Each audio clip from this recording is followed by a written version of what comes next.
సువార్త 9వ అధ్యాయము 13వ వచనం. రోగులకే కానీ ఆరోగ్యం గల వారికి వైద్యుడు ఎక్కడ లేదు కదా. అయితే నేను పాపులు పిలువ నచ్చుతుంది కానీ నీతిమంతుల పిలువ రాలేదు. ఈ వాక్యాన్ని దేవుడు దీవించుగాక. ఆమేన్.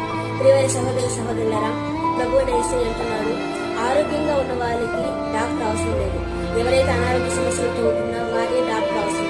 అలాగే దేవుడు మన ఆత్మీయ జీవితంలో ఆత్మీయ రోగాన్ని దేవుడు నయం చేయడానికి పాపులమైన మన ఎత్తుకు పరలోక మహిమను విడిచిపెట్టి దేవుడు ఈ లోకానికి వచ్చాడు. కాబట్టి ఆయన మన కొరకు వచ్చాడు. ఆయన నీతిమంతుల కొరకు రాలేదు. మనకు పాపులమైన మనం నశించిపోతున్న మనల్ని వెదికి వచ్చి రక్షించాడు. కాబట్టి మనకు దేవుడు ఏదైతే నేర్పించాడో అది మన ఇతరులకు నేర్పిస్తూ అనేక మంది నశించిపోతున్న వాళ్ళని దేవుడు వైపు నడిపించడానికి మనము కూడా ప్రభు యేసుక్రీస్తు లోకంలో ఏ విధంగా ప్రయాసపడ్డాడు ఆత్మల కొరకు, మనం కూడా ఆత్మల కొరకు ఇటువంటి భారం కలిగి జీవించాలని యేసయ్య కూర్చున్న వాక్యాన్ని దేవుడు దీవించిన కనుక ఆమె